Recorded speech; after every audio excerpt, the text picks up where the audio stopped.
challenge was, in the blind audition, to take Old MacDonald Had a Farm and jazzify it. And as soon as we heard it, we were like, hands down, whoever did this, they were the one.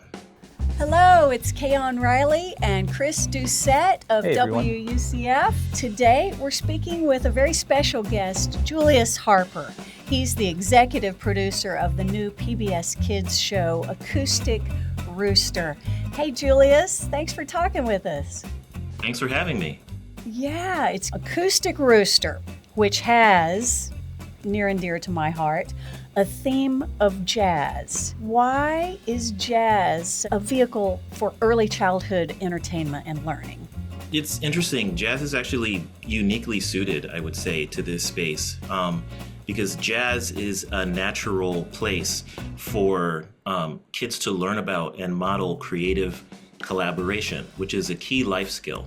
I mean, if you think about a jazz quartet and just jazz music as an art form, it's all about passing back and forth, right? It's all about taking turns, improvisation. Everybody has a role to play, but they all have to work together in order to create a song.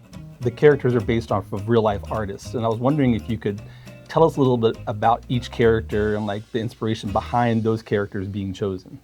The main characters of Acoustic Rooster are obviously Acoustic Rooster himself, who's a, guitar-playing rooster, but you also have Mules Davis, Ella Finch Gerald, Duck Ellington, and Lil Hardin Armstrong. I'm on my way, it's always jazz that I will play. And our first goal was, of course, to find a touch point for preschoolers that would be relatable and recognizable. So we looked for everyday, kid-recognizable barnyard animals as a starting point.